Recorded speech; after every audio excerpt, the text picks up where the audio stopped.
انشاءاللہ روحانیت میں کوئی کمی نہیں آئے گی. ایک یہ کہ صبح 10 دفعہ درود شریف پڑھا، 10 دفعہ استغفار اپنے گناہوں کو یاد کر کے، اور پھر 100 دفعہ تیسرا کلمہ یا چوتھا کلمہ جسے کہا جاتا ہے، تیسرا سبحان اللہ والحمدللہ ولا الہ الا اللہ واللہ اکبر، یہ صبح اور شام یہ معمول بنایا. اور ایک پارے کی تلاوت، ایک نہیں ہو سکتا آدھے کی کر لیں، یا ٹائم متعین کر لیں کہ میں نے روزانہ 15 یا 20 منٹ یا آدھا گھنٹہ روزانہ قرآن کی تلاوت کرنی ہے. تو اس کے لیے ڈیلی تھوڑا سا ٹائم نکالیں. آپ کوئی بھی جتنے بھی طلبہ ہیں یا جو لوگ بھی مصروف لوگ ہیں، کوئی 15 منٹ تو قرآن کی تلاوت کریں نا، آدھا گھنٹہ ہو یا 15 منٹ، اتنا تو حق ہے قرآن کا. اور دعاؤں کے لیے 24 گھنٹے میں کوئی ایک ٹائم نکال کے لمبی دعا مانگ لیا کریں. 24 گھنٹے میں ایک دفعہ مانگیں لیکن تسلی سے مانگ لیں، وہ بھی کافی ہے مصروف لوگوں کے لیے. دعا تو جتنی مانگی جائے کم ہے، لیکن کم از کم 24 گھنٹے میں ایک دفعہ تو اللہ کے سامنے ہاتھ اٹھانا سیکھے نا انسان، لیکن تسلی سے گڑ گڑا کے دعا مانگے اللہ کے سامنے. اور ایک کام کیا کریں، مناجات مقبولہ دعاؤں کی ایک کتاب ہے، مولانا شرف علی تھانوی رحمۃ اللہ علیہ نے جو احادیث ہے نا اور قرآن کی دعائیں ان کو جمع کر لیا ہے اور ایک ہفتے پہ ڈیوائیڈ کر لیا ہے. تو وہ آپ پڑھیں گے ہفتے والے دن ہفتے کی دعائیں، اتوار والے دن اتوار کی دعائیں. اس سے ہوتا یہ ہے کہ ایک ہفتے میں تمام تقریباً جتنی بھی دعائیں قرآن و سنت میں آئی ہیں عام طور پر ساری دعائیں کور ہو جاتی ہیں. اس کا ترجمہ والی لے لیں تاکہ سمجھ میں بھی آئے کیا پڑھ رہے ہیں. تو وہ مناجات مقبولہ جو ہے وہ خرید لیں، چھوٹی سی کتاب ہے، نیٹ سے بھی ڈاؤن لوڈ کر سکتے ہیں. تو ہفتے والے دن اتوار والے، جمعے والے دن، جمعرات سے لے کے پھر جمعے والے دن تک 7 دنوں کی دعائیں مکمل ہو جائیں گی. بس آگے اس میں اضافے بھی بہت سارے لوگوں نے کیے، ان کی ضرورت نہیں ہے. صرف آپ نے ہفتہ اتوار، پیر، منگل، بدھ، جمعرات، جمعہ، یہ 7 دن کی دعائیں آپ کر لیں تو یہ کافی ہے معمول. اور میں نے بتایا تہجد کی 2 یا 4 رکعتیں، اس میں بہت زیادہ ٹائم نہیں لگتا. آپ مصروف زندگی میں اتنی عبادت کے لیے ٹائم آپ کو نکالنا پڑے گا، ورنہ اس کا نقصان ہوتا ہے. جب انسان نفلی عبادت بالکل بھی چھوڑ دیتا ہے تو دل سیاہ ہونا شروع ہو جاتا ہے. تو یہ بھی کر لیں تو انشاءاللہ اللہ آپ کو وہی برکتیں دے گا جو بہت کثرت سے عبادت کرنے والوں کو اللہ تعالیٰ برکتیں دیتے ہیں. یہ مصروف لوگوں کے لیے. غیر اسلامی حکومت میں ملازمت. الہام صاحب افغانستان سے پوچھتے ہیں، مفتی صاحب اللہ کے حکم کے بغیر حکم دینے والی حکومتوں میں کام کرنے کا کیا حکم ہے؟ حکومت چاہے اسلامی ہو یا غیر اسلامی ہو، جاب کرنا جائز ہے بشرطے کہ آپ کے ذمے کوئی خلاف شریعت کام نہ لگایا جائے. تو اگر خلاف شریعت کام نہیں ہے تو پھر آپ کہیں بھی جاب کر سکتے ہیں، اس میں کوئی گناہ نہیں ہے. یوسف علیہ السلام کو جو عہدہ ملا تھا وہ تو غیر اسلامی حکومت میں ملا تھا نا، وزیر خزانہ بنے تھے، وہ تو مصر کی غیر اسلامی حکومت تھی. نابالغ لڑکا لڑکی کا ایجاب و قبول کرنا. منال صاحب لاہور سے پوچھتے ہیں، کسی مجلس میں نابالغ کزنز مذاق میں گڈا گڑیا کی شادی کی طرح بڑوں کی موجودگی میں ایجاب و قبول کر لیں تو کیا اس طرح ان کا نکاح ہو جائے گا؟ اور اگر بڑے حقیقت میں اس طرح ان کا نکاح کروانا چاہیں تو کیا نکاح ہو جائے گا؟ نابالغ لڑکا لڑکی ان کے تصرفات شریعت میں کالعدم ہے. نابالغ کی نہ طلاق ہوتی ہے نہ نکاح ہوتا ہے، یعنی اگر وہ کرے گا بھی تو کالعدم ہے. البتہ ان کے بڑے اگر ان کا ایجاب و قبول خود کر لیں، یعنی لڑکے کا باپ کہہ دے، بڑے نہیں بلکہ ان کے ولی، لڑکے کا باپ کہہ دے کہ میں نے اپنے بیٹے کا نکاح تمہاری بیٹی سے کیا، اور لڑکی جو نابالغ ہے اس کا باپ کہہ دے میں نے اپنی بچی کی طرف سے قبول کیا، تو پھر نکاح ہو جائے گا. لیکن یہ ضرورت کے وقت ہے، بلا ضرورت اس طرح کرنا ٹھیک نہیں ہے، کیونکہ نابالغ کو نکاح کی ضرورت نہیں ہے. ضرورت بعض دفعہ پڑ سکتی ہے، بہت سارے حالات کسی پر بھی آ سکتے ہیں. لڑکی کا آپ کو خطرہ ہے کہ رشتہ نکل جائے گا اس کے ہاتھ سے، اچھا رشتہ نکل جائے گا، یا باپ کو پتا ہے کہ بھائی میرے بیٹے کے لیے یہ لڑکی بہت ہی سوٹیبل ہے، ابھی سے ان کو نکاح کے بندھن میں باندھ دیا تو ان کے دماغ میں بات بیٹھ جائے گی ہم میاں بیوی ہیں اور پھر بالغ ہونے کے بعد ہم رخصتی کر دیں گے. تو کوئی خاص حکمت ہو تو پھر ٹھیک ہے، ادروائز نابالغ بچہ یا بچی کا نکاح کرنا یہ کوئی پسندیدہ کام نہیں ہے. اس کے سائیڈ ایفیکٹ بہت زیادہ ہیں. بہت سے علاقوں میں بچیوں پہ ظلم بہت ہوتا ہے اس چکر میں. چھوٹی چھوٹی بچیاں ناسمجھ ہوتی ہیں، ان کو اٹھا کے کسی بھی ہاتھ پکڑا دیتے ہیں اور یعنی نکاح کر دیتے ہیں. پھر رخصتی تو بلوغت کے بعد ہی کرتے ہیں، لیکن نکاح کر کے جو ہے وہ ظلم ہوتا ہے ان بچیوں کے اوپر. تو اس لیے علماء نے کبھی بھی اس عمل کو اپریشیٹ نہیں کیا ہے، نابالغ بچہ بچی کا نکاح کا. بلوغت کا انتظار کرنا چاہیے، البتہ جہاں ضرورت ہوگی تو وہاں پھر جائز ہے. تو ہاں بالغ ہونے کے بعد پھر ان کے نکاح میں جلدی کرنی چاہیے. لیکن میں نے بتا دیا کہ نابالغ لڑکا لڑکی خود نکاح کریں گے تو نہیں ہوگا. جہاں کوئی شدید ضرورت ہو تو اس میں پھر شریعت میں یہ ہے کہ لڑکے کی طرف سے اس کا باپ اور لڑکی کی طرف سے بھی اس کا باپ، یہ دونوں ایجاب و قبول کریں گے. اور مہر بھی مہر مثل طے ہوگا. مہر مثل کا مطلب لڑکی کا کیونکہ نابالغ ہے نا، اس کا کم مہر نہیں رکھ سکتے، وہی مہر ہوگا جو اس خاندان میں لڑکیوں کا مہر ہوتا ہے. اس طرح سے اگر نکاح کر دیا تو نکاح ہو جائے گا، ادروائز خود یہ نکاح کریں گے تو نہیں ہوگا. غیر یہ ہو چکا. مشکوک کردار والی سے نکاح کرنا. انڈیا سے کسی نے پوچھا ایک ہندو لڑکی مسلمان ہو کر مجھ سے شادی کرنا چاہتی ہے، مگر میرے دوست بتاتے ہیں کہ وہ کردار کی اچھی نہیں ہے، لیکن وہ مسلمان ہونا چاہتی ہے، تو بتائیے کہ میرے لیے اس سے شادی کرنا جائز ہے یا نہیں، اور آپ کا مشورہ کیا ہے؟ اس میں مجھے ثواب ملے گا یا نہیں؟ اگر گھر والے نہ مانیں تو میں ان کے خلاف کر سکتا ہوں یا نہیں؟ برائے مہربانی رہنمائی فرمائیں. دیکھیں بیوی کے لیے کافر ہونا عیب نہیں ہے، لیکن فاحشہ ہونا بہت بڑا عیب ہے بیوی ہونے کی حیثیت سے۔ اگر کوئی شخص زنا کرتا ہے یا کوئی عورت زنا کرتی ہے لیکن ہے مسلمان، تو آخرت کے لحاظ سے اس کو زنا کی سزا ملے گی اور بخشائی جائے گی۔ لیکن اگر کوئی پاک دامن ہے لیکن ہے کافر، تو آخرت میں ہمیشہ جہنم میں رہے گی وہ۔ تو آخرت کے لحاظ سے تو کفر بڑا جرم ہے، کفر جو ہے وہ بڑا جرم ہے، عورت ہو یا مرد دونوں کے لیے۔ لیکن دنیا کے لحاظ سے، دنیا کے جو ایک اصول ہے نا اور ضابطے، اس کے لحاظ سے عورت کا سب سے بڑا وصف یہی ہے کہ وہ پاک دامن ہو، تاکہ مرد کو اس پہ اعتماد ہو، اولاد پہ بارے میں یقین ہو کہ بھئی یہ میری ہی اولاد ہے، ڈی این اے ٹیسٹ نہ کروانے پڑے اس کو۔ یہی وجہ ہے کہ پیغمبروں کی بیویاں کافر تو گزری ہیں، نوح علیہ السلام کی بیوی کافر تھی، لوط علیہ السلام کی بیوی کافر تھی، مگر اجماع امت سے یہ بات ثابت ہے کہ کسی پیغمبر کی بیوی فاحشہ نہیں تھی، یعنی فاحشہ سے مطلب بدکار یا زناکار نہیں تھی کسی بھی پیغمبر کی بیوی، کیونکہ یہ مرد کے لیے بہت بڑا ایک بدنما داغ ہے کہ اس کی بیوی فاحشہ ہو۔ تو کوئی غیر مسلم لڑکی اگر مسلمان ہونا چاہتی ہے تو بہت اچھی بات ہے، آپ شادی کر سکتے ہیں، شادی تو فاحشہ عورت سے بھی جائز ہے، زانی عورت سے بھی آپ نکاح کر سکتے ہیں۔ لیکن میں نے بتایا کہ چونکہ یہ مشورہ نہیں دیا جا سکتا، نبی صلی اللہ علیہ وسلم کے سامنے کیس آیا، کسی نے بتایا کہ میری بیوی زانیہ ہے، تو آپ نے کہا کہ ان کو طلاق دے دو۔ انہوں نے کہا کہ میں طلاق نہیں دے سکتا، مجھے بہت زیادہ محبت ہے، تو پھر آپ نے فرمایا ٹھیک ہے مت دو پھر۔ تو حدیث کا مفہوم میں پیش کر رہا ہوں۔ تو اس سے پتہ چلتا ہے کہ پہلا حکم تو نبی نے یہی دیا تھا کہ چھوڑ دو اس کو، کیونکہ اس سے وسوسے پیدا ہوتے ہیں، شک پیدا ہوتا ہے۔ مرد کا زانی ہونا بھی بہت برا عمل ہے، تبھی دونوں کی سزا برابر ہے اسلام میں، مرد زنا کرے تو بھی 100 کوڑے، عورت زنا کرے تو بھی 100 کوڑے، اور شادی شدہ مرد زنا کرے تو بھی پتھروں سے مار کے ہلاک کیا جائے گا، رجم کیا جائے گا، شادی شدہ عورت زنا کرے تو بھی پتھر ہے، تو سزا میں کوئی فرق نہیں ہے۔ لیکن شادی کا جو رشتہ ہے نا، اس میں عورت کے زنا کرنے میں نسب میں گڑبڑ ہوتی ہے، مرد کے زنا کرنے میں نسب خراب نہیں ہوتا۔ تو اس لیے جب میرج والی لائف گزر رہی ہوتی ہے نا، تو پھر اس میں عورت کا زانیہ ہونا یہ زیادہ برا عمل ہے۔ مرد کا زانی ہونا بھی برا ہے، لیکن عورت کا زانی ہونا یہ اور زیادہ برا عمل ہے۔ تو اب اس تفصیل کے بعد یہ بات سمجھیں کہ جب نبی صلی اللہ علیہ وسلم نے حکم دیا کہ بھئی فاحشہ ہے تو اس کو طلاق دینا چاہیے، تو یہ استحبابی حکم تھا، واجب حکم نہیں تھا، اور صحابی چونکہ نہیں دینا چاہتے تھے، ان کو فتنے میں پڑنے کا اندیشہ تھا۔ بعض دفعہ اتنی زیادہ محبت ہے بیوی سے کہ کسی کو خطرہ ہوتا ہے میں نے اگر چھوڑ دی تو میرے ڈیزائرز دوسری عورت کی طرف مائل ہی نہیں ہوں گے اور خود مجھے زنا کا خطرہ ہو جائے گا۔ تو بہت ساری حکمتوں میں بہت سارے کام نہیں کیے جاتے جو کہ کرنے کے ہوتے ہیں، لیکن انسان چھوڑ دیتا ہے۔ تو اب یہ فیصلہ تو کوئی خود ہی کرے گا کہ ایسی عورت سے نکاح کرنا چاہیے کہ نہیں کرنا چاہیے۔ اب کوئی ہندو لڑکی مسلمان ہو رہی ہے، بہت اچھی بات ہے، آپ اس سے شادی کریں، لیکن اگر وہ آپ سمجھتے ہیں کہ وہ فاحشہ ہے اور اس کی بدکرداری میں زندگی گزری ہے، تو اس کے بعد پھر آپ کو خطرات ہیں کہ پتہ نہیں باکردار رہے گی کہ نہیں رہے گی، تو بہتر یہ ہے کہ ایسی شک والی جگہ نکاح نہیں کرنا چاہیے۔ اب آپ کی کیا ڈیزائرز ہیں اور اس لڑکی کے کیا یعنی آپ سمجھتے ہیں کہ وہ کتنی توبہ اس نے پکی کی ہے۔ بعض دفعہ اتنی پکی توبہ کی ہوتی ہے کہ انسان کو اطمینان ہو جاتا ہے کہ اب یہ برائی کی طرف نہیں جائے گی، تو پھر کر لینا چاہیے اس سے نکاح۔ بعض دفعہ یہ بھی ہوتا ہے کہ آپ کو جو خبریں دے رہے ہیں وہ خبریں ہی غلط دے رہے ہوتے ہیں، ایویں ادھر ادھر کی سنا کے اڑائی ہوئی باتیں ہوتی ہیں، تو ان خبروں کی بھی تحقیق کر لینی چاہیے کہ جو لوگ کہہ رہے ہیں کہ یہ لڑکی ٹھیک نہیں تھی تو کیا تھا اس کا، یعنی واقعی ٹھیک نہیں تھی یا ایویں یہ لوگوں نے خبریں اڑا دی ہیں، تو یہ تحقیق بھی کر لینی چاہیے۔ اور یہ بھی ہوتا ہے کہ بعض دفعہ لوگوں نے کسی لڑکی نے کفر میں جو زندگی گزاری ہوتی ہے نا، وہ اسلام جب قبول کرتی ہے تو سب چیزیں چھوڑ کے آتی ہے۔ عام طور پہ غیر مسلموں میں یہ ہوتا ہے کہ جب وہ اسلام کی طرف آتے ہیں تو پچھلی پوری زندگی سے یو ٹرن لے لیا ہوتا ہے انہوں نے۔ تو اگر ایسی کوئی لڑکی ہے تو پھر اس کے ماضی کو بھلا دینا چاہیے۔ تو یہ ساری تفصیل کے بعد اب آپ فیصلہ کریں کہ اس سے نکاح کرنا ہے یا نہیں کرنا۔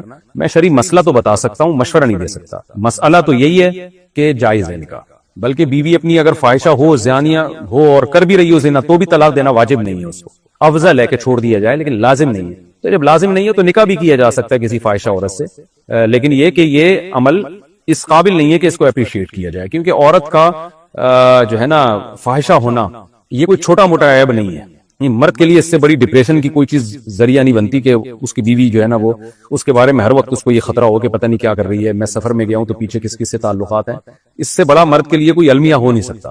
تو اب فیصلہ آپ نے خود کرنا ہے کہ اگر واقعی وہ یو ٹرن لے چکی ہے، پکی توبہ کر چکی ہے، تو پھر تو بھول جائیں سب کچھ، یا خبریں ہی اس کے بارے میں غلط ہیں، اور اگر آپ کو غالب گمان ہو کہ بعد میں بھی یہ اسی طرح کی برائی میں جا سکتی ہے تو جائز ہے نکاح کرنا، لیکن بہتر ہے کہ پھر نہ کیا جائے۔ پڑوس کی حدود۔ قیصر شہزاد UAE سے پوچھتے ہیں، میرا سوال پڑوسی کے حقوق سے متعلق ہے۔ میں جس عمارت میں رہتا ہوں اس میں 25 فلور ہیں اور ہر فلور پر 10 فلیٹ ہیں، پوری عمارت میں تقریباً 250 فلیٹ ہیں، تو پڑوسیوں میں صرف میرے فلور کے 10 فلیٹ شامل ہوں گے یا پوری بلڈنگ کے 250 فلیٹ پڑوسیوں میں شامل ہوں گے؟ دیکھیں قرآن مجید میں نا جو اللہ نے پڑوسیوں کے حقوق بیان کیے ہیں اس کو سمجھنا چاہیے۔ 5ویں پارے کے شروع میں یہ آیت ہے، وَاعْبُدُوا اللَّهَ وَلَا تُشْرِكُوا بِهِ شَيْئًا وَبِذِي الْقُرْبَى وَالْيَتَامَى وَالْجَارِ ذِي الْقُرْبَى وَالْجَارِ الْجُنُوبِ وَالصَّاحِبِ بِالْجَنبِ وَابْنِ السَّبِيلِ۔ اللہ نے جار کی بہت ساری، جار کہتے ہیں عربی میں پڑوسی کو، کہ اللہ کے حقوق بھی ادا کرو، وبالوالدین احسانا، ماں باپ کے ساتھ بھی اچھا سلوک کرو۔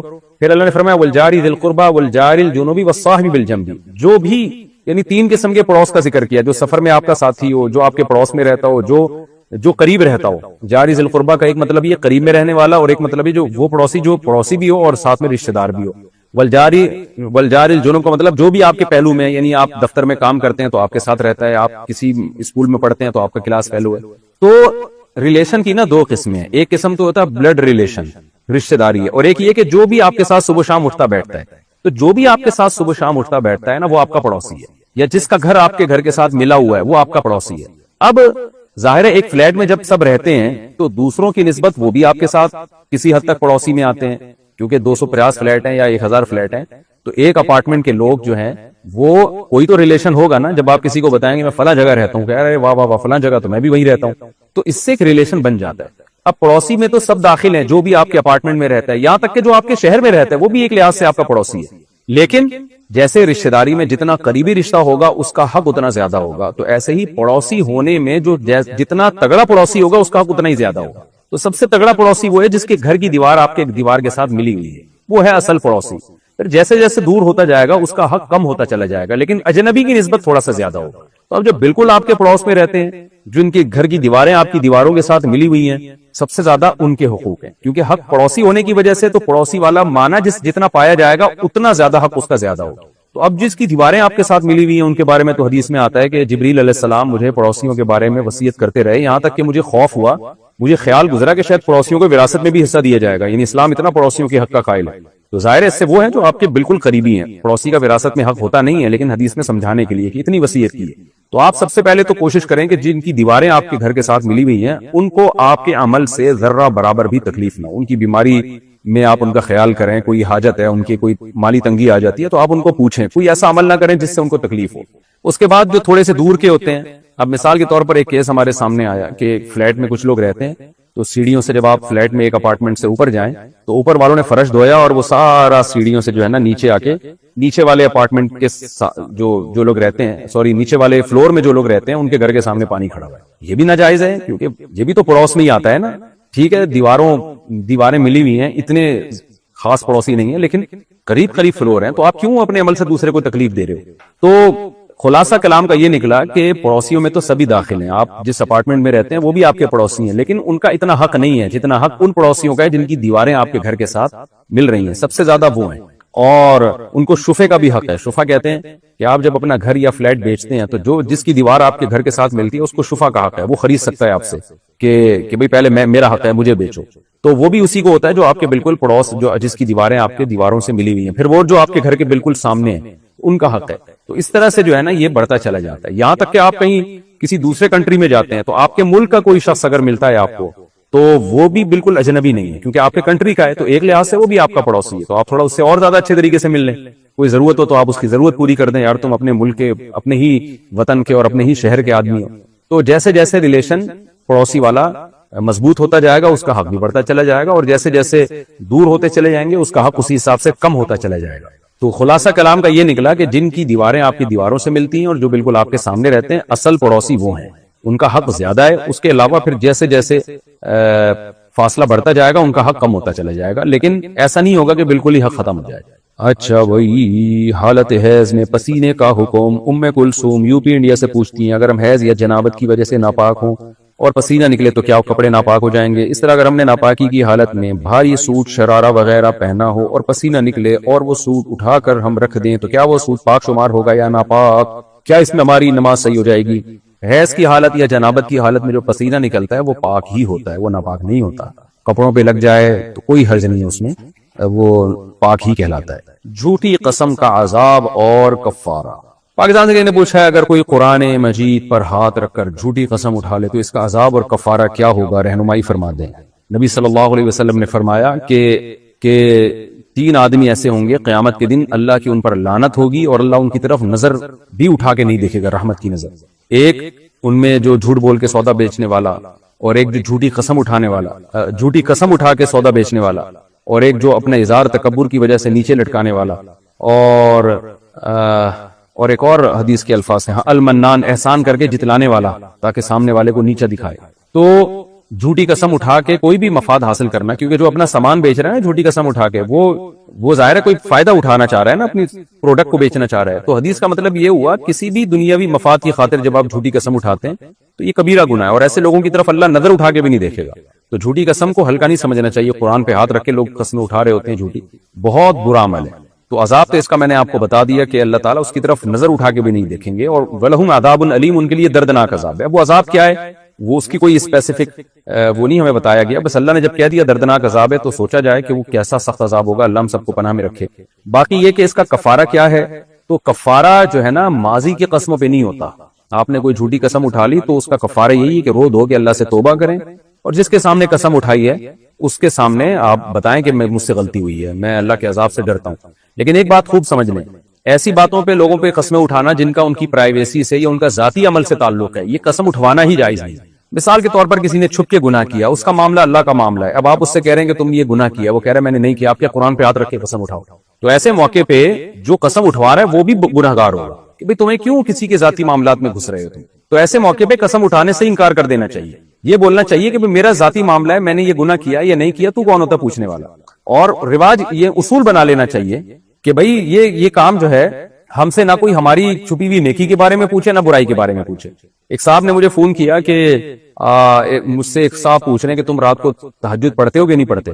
تو میں کیا بتاؤں کہ پڑھتا ہوں؟ میں نے کہا نہیں بتاؤ۔ اس کو بولو میرا ذاتی معاملہ ہے، اللہ کا معاملہ ہے، میں تمہیں کیوں بتاؤں؟ کہہ رہے نہیں وہ بار بار میرے پیچھے پڑا ہوا ہے، مجھ سے بار بار پوچھ رہا ہے اور کہہ رہا ہے کہ تم بتاؤ۔ میں نے کہا اچھا ٹھیک ہے، آج وہ تم سے یہ سوال پوچھ رہا ہے، کل ہو سکتا ہے یہ پوچھے کہ تم نے ماضی میں فلاں گناہ کیا تھا، فلاں گناہ کیا تھا، اور آپ نے اگر کیا ہو تو آپ ہنس جاؤ گے، پھر آپ بولو گے کہ تم میری پرائیویسی کے بارے میں کیوں پوچھ رہے ہو؟ تو وہ کہے گا جب تہجد کا پوچھ رہا تھا تو بتا دیا، اور جب گناہ کا پوچھ رہا ہوں تو بتا نہیں رہا۔ تو اس لیے اصول یہ بنا لینا چاہیے کہ بھائی جب آپ ہماری پرائیویٹ لائف کے بارے میں ہم سے پوچھیں ہی نہیں، نہ ہم اپنی تہجد کا آپ کو بتائیں گے، نہ نیکیوں کا بتائیں گے، نہ برائیوں کا بتائیں گے۔ تو یہ آپ کی ایک پالیسی ہونی چاہیے۔ تو اس میں نہ کوئی جھوٹی قسم اٹھانے کی نوبت آئے گی، نہ کوئی فضول باتیں کرنے کی نوبت آئے گی۔ تو ہاں کسی نے کسی کا حق مارا ہو اور کیس چل رہا ہو کورٹ میں، پھر وہاں جا کے جھوٹی قسم اٹھانا تاکہ حق دبا لے دوسرے کا، یہ کبیرہ گناہ ہے، حرام ہے۔ ایسی قسمیں اٹھوانا بھی مجبوری ہے عدالت کی، وہ اٹھواتے ہیں، اور پھر قسم جھوٹی اٹھانا حرام ہے، کبیرہ گناہ ہے، جائز بھی نہیں ہے۔ تو اس لیے اگر کسی نے جھوٹی قسم اٹھا لی ہے ماضی کی کسی بات پر، تو اس کا تو یہی ہے کہ وہ توبہ استغفار کرے، روئے دھوئے اللہ کے سامنے۔ اور اگر فیوچر کی کوئی بات پہ قسم اٹھائی ہے کہ میں یہ کام نہیں کروں گا، تو اس قسم کو پورا کرنا لازم ہے۔ اگر یہ کام کر لیا تو قسم بھی ٹوٹے گی، گناہ بھی ملے گا، اور کفارہ بھی ادا کرنا پڑے گا۔ 10 غریبوں کو 2 ٹائم کا کھانا یا 2.25 کلو گندم ایک غریب کو دے دیں، اس طرح 10 غریبوں کو دے دیں تو بھی ہے، یا اس کی قیمت بھی دے سکتے ہیں۔ اور اگر کوئی خود غریب ہے، پیسے نہیں ہے، تو پھر 3 روزے لگاتار۔ یہ ہے جب غلط بات پہ قسم، صحیح بات پہ قسم اٹھائی۔ اور اگر غلط بات پہ قسم اٹھا لی ہے، یعنی کرنے کا کام تھا اور قسم اٹھا لی کہ میں نہیں کروں گا، تو پھر ایسی قسم کو توڑ دینا چاہیے، کفارہ بھی ادا کرنا چاہیے، اور توبہ استغفار بھی کرنا چاہیے کہ غلط چیز، ایسی چیز پہ قسم کیوں اٹھائی میں نے؟ جیسے کوئی قسم اٹھا لے کہ میں ماں باپ سے بات نہیں کروں گا، تو غلط بات ہے نا، اس پہ قسم کو توڑنا چاہیے۔ میڈیکل سہولت سے کسی اور کو فائدہ پہنچانا۔ آمینہ صاحبہ لاہور سے پوچھتی ہیں میرے شوہر آرمی میڈیکل میں جاب کرتے ہیں، ان کی والدہ کا علاج مفت ہے، تو کیا اپنے کسی عزیز رشتہ دار یا کسی غریب کے لیے بغیر کسی لالچ کے ادارے سے دوائیاں وغیرہ لا کر دے سکتے ہیں؟ کیا ایسا کرنا ٹھیک ہوگا؟ نہیں، بالکل ٹھیک نہیں ہے۔ جب سہولت یہ دی گئی ہے کہ آپ یعنی صرف والدہ کا علاج کرا سکتے ہیں یا والدین کا کرا سکتے ہیں، تو کسی عزیز رشتہ دار کو وہاں سے فری پاکٹ میں دوائیاں لا کے دینا یہ خیانت ہے، یہ جائز نہیں ہے۔ لڑکی والا کارٹون دیکھنا۔ انڈیا سے کسی نے پوچھا ہے جس کارٹون میں لڑکی آتی ہو تو کیا ایسا کارٹون دیکھ سکتے ہیں اگر میرا دل اس کی طرف مائل نہ ہو اور میری نیت بھی صاف ہو؟ ضرورت کیا ہے میرے بھائی ایسی چیزیں دیکھنے کی؟ کوئی اہم پروگرام ہو، کوئی آپ کو اس سے فائدہ ہو رہا ہو تو چلو سمجھ میں آتی ہے بات، آپ کا دل بھی صاف ہے، نیت بھی صاف ہے، اور آپ کو کوئی فتنہ بھی نہیں ہو رہا اور ضرورت بھی ہے، کوئی ایسا علمی پروگرام ہے جو آپ کو کہیں مل نہیں رہا، اس لیے اوائڈ کریں ان چیزوں سے، اپنے آپ کو فتنوں کے مواقع سے بچائیں، ورنہ ٹائم ویسٹنگ تو ہے ہی نا۔ اور پھر اس سے اور جو ابھی تو کارٹون دیکھ رہے ہیں، کل سچی مچی کی لڑکیاں دیکھنا شروع کر دیں گے، تو حلال حرام سے اس کا تعلق نہیں ہے، لیکن اوائڈ کریں، اس سے فتنے میں انسان پڑ سکتا ہے۔ لڑکوں کا بریسلیٹ پہننا۔ پاکستان سے کسی نے پوچھا ہم لڑکے موتیوں وغیرہ سے بنا ہوا بریسلیٹ ہاتھ میں پہن سکتے ہیں؟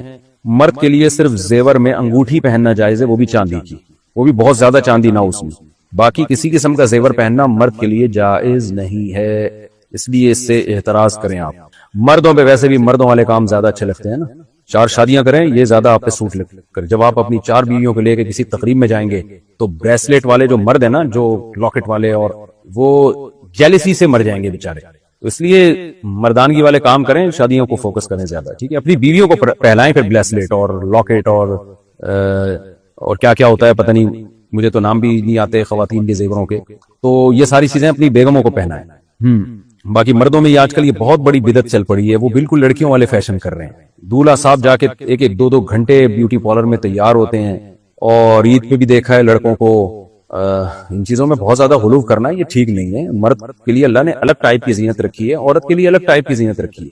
لڑکیوں کو بھی جو مرد پسند آتے ہیں مردانگی والے پسند آتے ہیں, تو نیچر ہی تبدیل ہو رہی ہے, لڑکیوں کی بھی نیچر تبدیل ہو رہی ہے. تو عجیب سا ہی سیٹ اپ بنتا چلا جا رہا ہے. تو اس لیے مردوں پہ مردوں والے کام اچھے لگتے ہیں. حرام آزا محمد عارف کھوکھر انڈیا سے پوچھتے ہیں, بکرے میں کون کون سی چیز نہیں کھا سکتے؟ ہمارے یہاں کچھ لوگ بولتے ہیں کہ اوجڑی, کپورے, سری پائے کھانا مکروہ ہے. تو آپ روشنی ڈالیں. اوجڑی کو اچھی طرح صاف کر لیا جائے, سری پائے وغیرہ, تو سری پائے نہیں, آپ سری پائے کو مکروہ کہہ رہے ہو. پورا لاہور سری پائے کھا رہا ہے, وہاں تو بھینسیں اینٹوں پہ کھڑی ہوتی ہیں, سب کے پائے کھا گئے ہیں وہ لوگ.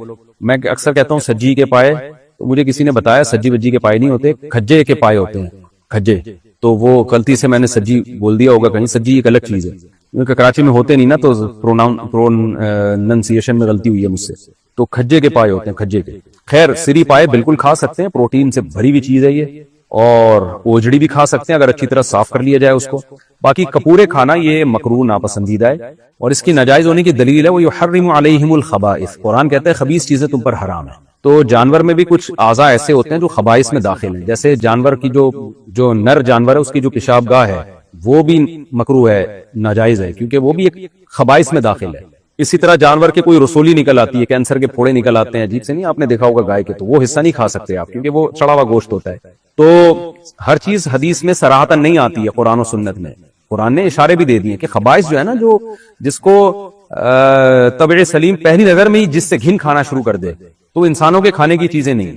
اسی وجہ سے امام ابو حنیفہ رحمہ اللہ تعالیٰ کے نزدیک یہ سب چیزیں ناجائز ہیں. یہ کپورے ہو گئے, کیونکہ یہ بھی ایک مستقل جو ہے گندگی کا محل ہے, یہ کپورے جو ہیں. اور اسی طرح جو مذکر کی جو پیشاب گاہ ہے وہ بھی ایک انسان کو تبھی گھن آتی ہے ایسی چیز. کوئی آپ خود سوچے نا, کوئی پکا کے لے آئے اور کہے کہ میں نے یہ پکا کے کھلا رہا ہوں تمہیں, کچھ کوئی بھی آدمی ہوگا اس کو گھن آئے گی اس سے کہ یار کچھ اور نہیں پکا سکتا تھا.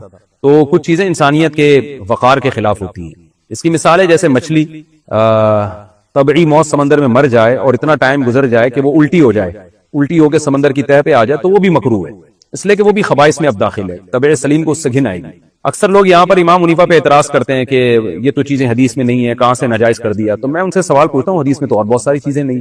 اب یہ منی جو ہے یہ تینوں امام شافعی اور امام احمد بن حنبل کے نزدیک پاک ہے. ہمارے اہل حدیث حضرات بھی اس کو پاک سمجھتے ہیں, حالانکہ اس کے ناپاک ہونے کے دلائل بہت مضبوط ہیں.